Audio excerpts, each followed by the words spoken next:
Wow, what amazing stuff with this game. Lots of memory with this game. It's just... Oh! Hi. I never expected you to be there. It's been almost like 2 weeks, 3 weeks? I don't remember since the last video. Anyways, forget about it.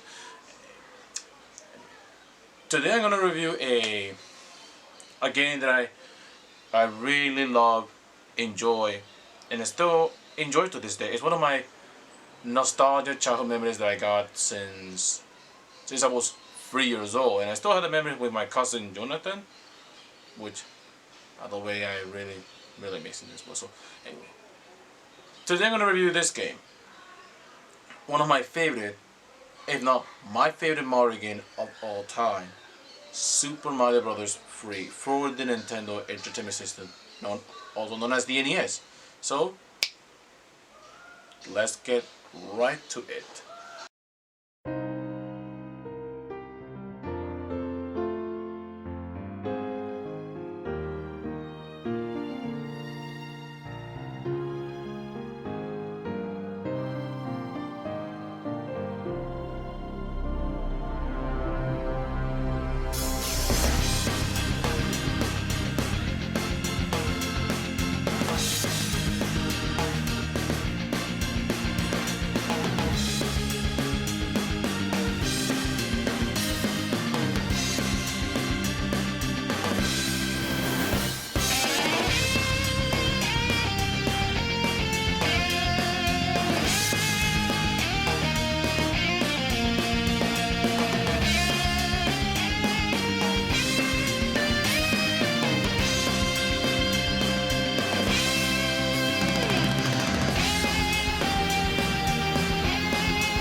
Greetings and welcome back to this new Nostalgia Memories episode.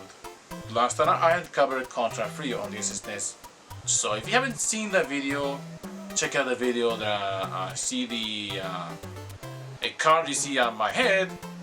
You can notice it. As a result, if you want to watch it, well, it's right there. Anyway, today I'm gonna review, well, rather a retrospect of one of my favorite, if not my favorite, Mario game of all time, Super Mario Bros. 3, which is a masterpiece and a legendary game. The game that really blew me away as a child that I was. So why I love this game in particular and so much? Well, I know some people out there will think that Super Mario World is the best, but I always prefer this one over Mario World. Don't get me wrong. Super Mario World is awesome. It is a great game for the Super Nintendo, but to me it doesn't have the nostalgia value of Mario 3, because on Super Mario World I did enjoy it, but since I didn't have it as a child, the game, I did it later on. Instead, I got the Donkey Kong series you see behind me. As a result, instead of playing World, I did the Donkey Kong Country series. As a result, I didn't play Mario World until much later. As a result, call me crazy, I played Mario World much later, and at the beginning of my teenagehood. Mario 3, however, I played since a kid. I was only 4 or 3 years old when I got this game on my NES. So this is one of my early games that I got, alongside with Metroid and Street Fighter 2010. Which those are the 3 games I got when I got the NES as a child, alongside with my Super Nintendo. So this is one of my early games that I got, and believe it or not, this is my very first game that I start on the NES. Yep, crazy that I am, I start with this one over the original or the second one. I did play the first one after this one, and the second one I played it much later, of course. So anyway, so why I had so much love with this game so much? Well, I had a lot of memories with this game, and specifically my family and my cousin Jonathan, who used to play this game a lot.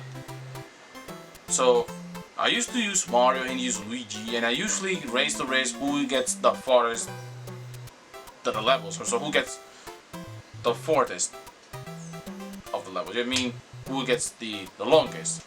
So it was a crazy race to see.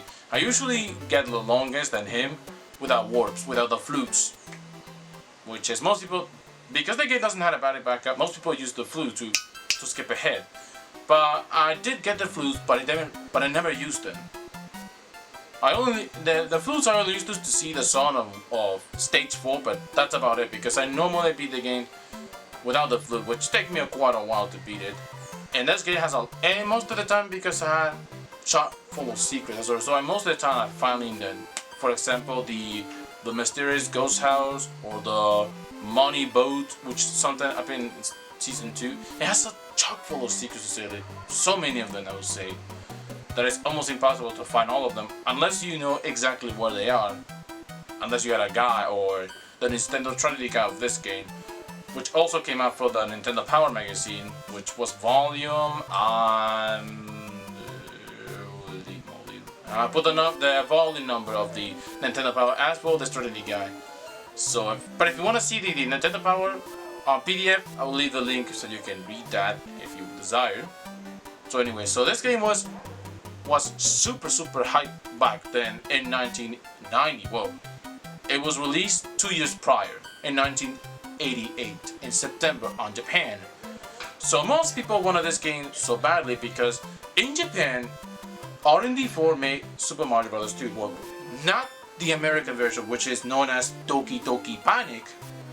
And instead, the Japanese version of Mario 2 is the first game.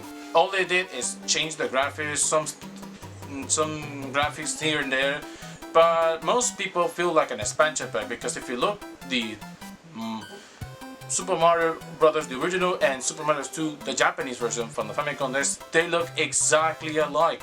Only difference in a few different ways. And the difficulty, which Super Mario Bros. 2, the Japanese version, the Famicom is notoriously difficult, unlike the first one. But most players, they really wanted a real Mario game, a real sequel, than an expansion pack. So, then they make this one. Produced, and as a result, they were made by a few key members of R&D4, research developer 4 from Nintendo.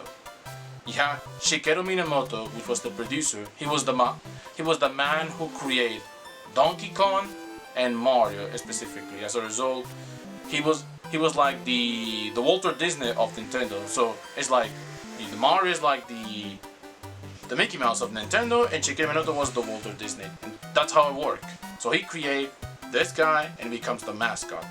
As a result, even if you're not a gamer or just or if you don't mind the games too much, but if you see this guy, you immediately recognize it as Mario. You don't have to play it to see it. You immediately know it as Mario. So anybody in the world will know it's Mario. Like Sonic or Mickey Mouse, which is a mascot. He has to be recognizable. So anyway, so Shigeru Miyamoto led the produce of this game alongside with his right hand, the director Takashi Tezuka, which was the story writer and they gave the ideas of the game. He worked since 1984 at Nintendo. He's still on today with Shigeru. So, what he did? Well, he worked alongside for the Legend of Zelda game, the original one from the NES, as well the Mario game. So he was primarily worked with those series specifically. So he worked alongside with him. As a result, they were important key members.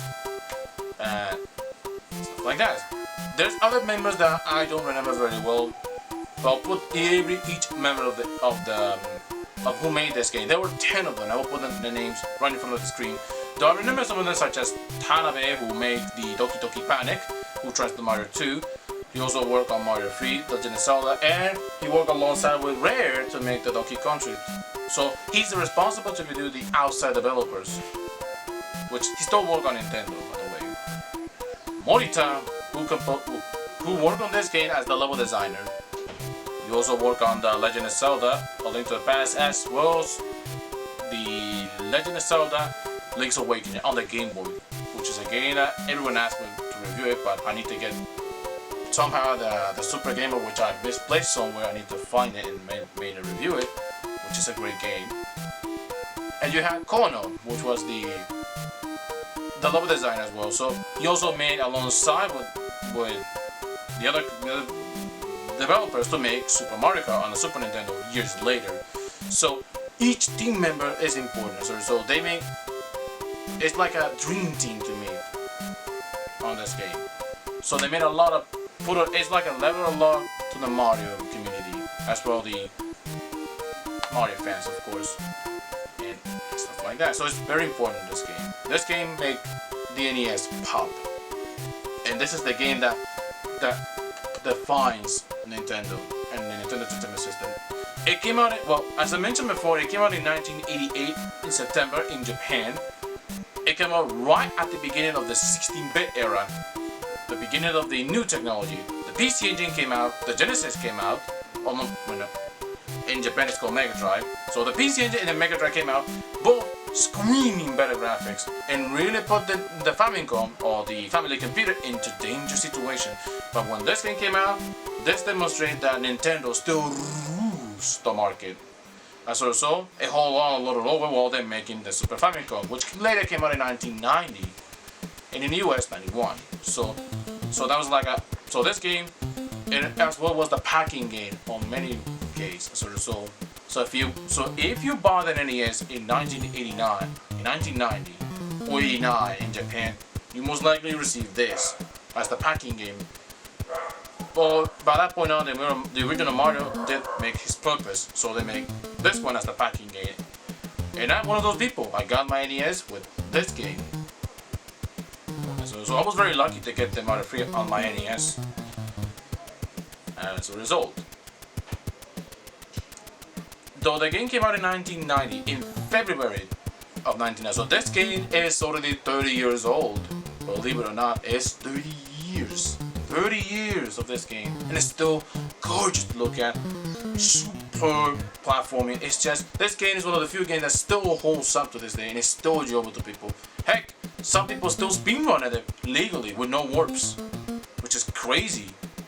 And find new secrets that myself included. I know some secrets, but some of them I've never seen before. So the game still has a lot of secrets. Again, chock full of secrets, the better.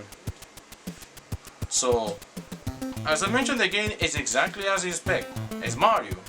You play Mario and Luigi and try to beat Bowser, and well, in this case, you want to defeat Bowser and their Koopa claims, which you guessed it, Larry, Morton, Barry, Wendy Koopa, except there were 8 of them. So I'll put the names so you might see it. You have to defeat 8 the Koopa claims and rescue all the kings who were cursed by the magic wands. But eventually Bowser got the princess to catch him just to tease and then save her from the claws of the evil Koopa King Bowser. And so like that. So you don't need to explain what the story is, everyone knows it as a result. And it's quite interesting, fascinating to me. But if you want to know more story about Mario, Super Mario Bros. 3 specifically, I highly recommend to check out the very excellent and awesome and really elaborate level of love, the Gaming Historian video, which I saw the video a couple of months ago, and he made a fantastic job describing the game. Elaborate, beautiful. Heck, it made me want to, and single-handedly, after the review, after that video, I played the game, believe it or not, and I had an eye of tear of happiness that I've received, and that's how I feel the game. Like I mentioned before on the suit, obviously the Hammer Brother suit is the most harder to find. The Tanuki you can find on stage 4 and 5. The Hammer Brother, however, you can only find in stage 4 only. And I don't know what it is because I can't tell it. You have to find yourself. So if you find those suit, grab it because you can really help you out. And there's some items that are new. For example, the P-Wing that you can fly over the level. The instrumental, you can select the Hammer Brothers, as well the star, which is obviously, and finally a hammer which broke the obvious and secret areas, and finally the latitude cloud you can bypass the level, which are really useful tools. As well, there's some bonus mini games such as the flick card, which are not the best because my memory is just really bad. When I try to play the memory card, try to memorize what item like a star or a mushroom, I always fail because I don't know what it is because my memory is really short. And the other is the matching the correct thing. You have the star, mushroom, and flower. I always get the mushroom and star. Flower rarely do. As a result, it takes a little time. Now I'm gonna stall the story a little bit again how this game progressed, but not all of it because again check out the Give Me the Story video. I can sure you can enjoy that entertainment plus find more information, but also the story anyway. Now Tezuka, the director, originally one that made the game, this particular one, into an isometric view, which is really like a radical department of the original, but unfortunately Shigeru Miyamoto wasn't a fan of that idea. For him it was like this illustrative view, and don't had a good view on the angle, so Shigeru said nope, not gonna happen, so they ditched away that plan and instead they go with the traditional 2D platformer side-scroller, which is how it's supposed to be, but they want to mean something that is brand new and a new coat of paint that is for the fans, not something that is the same thing like Super Mario 2 on the Famicom, which is the same old thing on the original, but they want to be something that is new and that is fresh for the masses, that is enjoyable for the new players, as well competitive for the veteran ones. So they made exactly what it is, to make it something that is enjoyable. And I mentioned the tools, the armor, the levels are not linear, you can finish what you don't want, the map screen specifically. You can finish whatever you want in different order, whether not being a completionist or just go the speed run, etc. You get the idea necessarily. It's what important in the game. Now, it's also 2 players. Unlike the original, you die, you take a turn. Well, this one is different. When you finish the game, you get to turn a second player. They add the mini game of the classic Mario Brothers, not Super Mario Brothers, the Mario Brothers, the arcade game from 1983, I guess. I put the actual date of the arcade game of Mario Brothers. So you play the game and you make turns. If you beat the second or the first players, that guy will stay here and will continue. That's how it works on the game. So if you play a second player, you get the idea. As well as a mini bonus game, so if you want to play it. Now you might be thinking, oh, and what about the sprites? They look bigger than others. Well, that's because this game is it's not the largest game, however. The largest game is Kirby's Adventure on the NES. That is the largest game, I think to say. So, but it's quite big at the time. It was larger than the original Mario game, at 3 megabits compared to the kilobytes of the original Mario game, of course. However, to make the sprite of this game, they had to make painstakingly hand draw on the game by using a hand draw technique by hand, using an instrument, the Fujitsu FMR5 HD compression business with the HP 8000 machine mainframe computer. When you connect to the computer, you painstakingly draw but you have to draw it first, and then painstakingly memorize on the map, and then send it to the programmer, and then the artwork designer and the sprite artist to make the game. And it's not easy. It takes days to use it. And I see the documentary, and it was really painful for the team, but the hard work paid off of this game. And I see it, and I'm really fascinated to see it. Even Shigeru Miyamoto was really detailed, and see if one single chain might delay the game, they still continue. As a result, they want to make this game the ultimate Mario game for the time.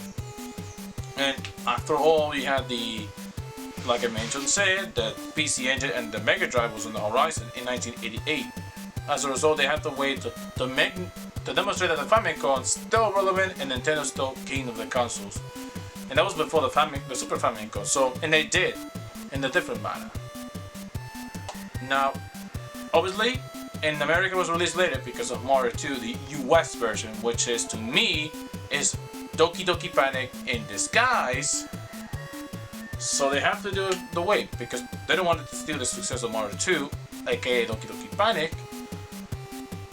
So they had to find a way. Plus, there's a shortage of ROM, so they couldn't release it at the time. So they delayed to 1990. Originally, Mario came out for the Play Choice 10 machine, which was the demo one. You can put a coin and play Mario 3 that way on the arcade. And the Play Choice machine is just an NES on the arcade. It's just like the Versus machine. So you play Mario that way, and then obviously you get the game like this. Some of them, like for example the story, Johnny Millennium from Happy Console Gaming, he told the story that he got the Japanese game. It was expensive at then, he told in the video. So you put the Famicom game and play the game that way using the adapter on the NES. That was the way to do it if you want to play the game early on before you get the actual card, which he did in 1990. But I will leave you the videos again of some of the video who reviewed this game, and they have memories, of course, and see what as well they gave me the story video. So it was really special, this game. It was a masterpiece and a favorite childhood of mine. So I'm gonna play this game on my NES, the good old NES, and I know some people thinking, why not just the Retro Trio? Well, as you may notice on my previous video, I used to have the Retro Trio a long while back, but I no longer had it, and instead I traded away with the NES you see behind me with the Super Nintendo, because my previous NES, well, guess what? It got axed, as a result I need to find another one. So I bought another NES that is in working order, and now it works, and as a result I can finally play this game, as well being able to record the upcoming Castlevania 3, which I could not record on the Retro Trio, because the Retro Trio, when I play Castlevania 3, well, the problem is most clone systems do not support Castlevania 3 because of the MMC5, which I forgot to mention that this game uses the MMC3. And Shigeru Miyamoto says that the MMC chips, also known as the memory, I'll put the name of the chip. So for those who are asking. So anyway, well, since Metroid Kid Icarus, which used the MMC1, Mike Tyson's Pocha, MMC3, this one and many others use the MMC3. MMC4 is very rare, in some games to use it. MMC5, Castlevania 3, and Laser Invasion, and MMC3 was Star Tropic and Star Tropic 2. So Shigeru says that the MMC3 was the MMC chips was the key that made the Famicom success, because they last longer. Plus they were able to make bigger games that previous cartridges couldn't do, which is really important. And that's also enough for the talking. I'm gonna put this game on my NES and enjoy a little time of Mario 3 and see what it is. So it's Mario time.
Sí,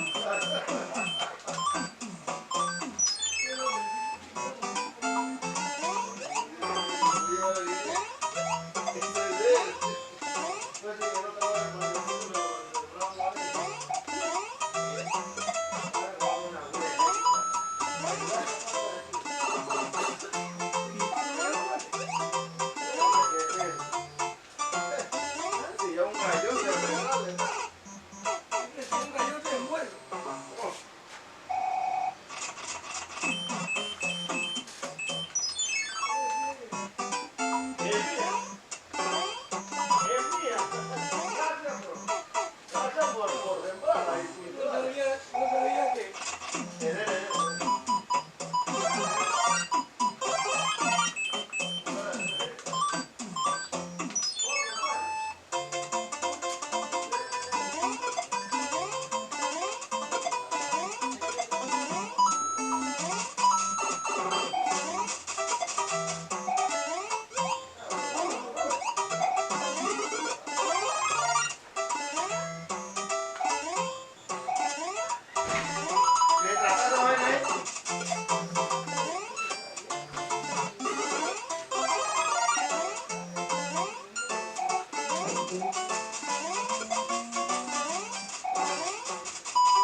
I hope you enjoyed this video of Super Mario Bros. 3. It was a nostalgia memory lane, and yeah, the video is rather long because I've been playing the game for a long time because I really wanted to squeeze that nostalgia in.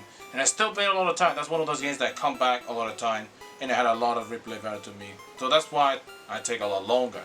Anyway, do I recommend this game? Hell yes. Why not? It's criminal not to recommend this game. So, it's just... the NES would not be the same without this game. Sure, you had the original, but without this game, the NES couldn't be success against the 60-bit console that came out at the time. So you had to get credit to the game to make Nintendo success as a company and defines the NES. So if you haven't played this game, well, you can play the original, like I'm holding here. The Famicom release, if you had the family computer, also known as the Famicom. Also, you can play on many ways because the game also released on everywhere. You can play on the Super Nintendo version, known as Super Mario All-Stars. You can play on the 60-bit Super Nintendo. Though I have to admit, I much prefer the NES version 8-bit sound over the 60-bit sound because it's just me, of course, because of the music. Also, you had it was also released on the Virtual Console, on the Wii, Wii U, and 3DS. As well, the NES Classic Edition and the NES Nintendo Switch Online server. You can play this game that way if you desire. So if you haven't played this game, do yourself a favor, play it, please. It's just truly a masterpiece, and it's still one of my favorite, if not my favorite games, my Mario games of all time. So I hope you enjoyed this video. Anyway, that's it. If I'm nothing more to say about it. So I hope you enjoyed this video, and in this occasion, another nostalgia memory. So anyways, so I hope you enjoyed this video, and as always, for the people, have a good time, take care, and stay healthy. All I'm gonna say, and with the family, of course. Anyways, that's it for this video. I hope you enjoyed. As always, thanks for watching, my friend. Have a good day. Take care.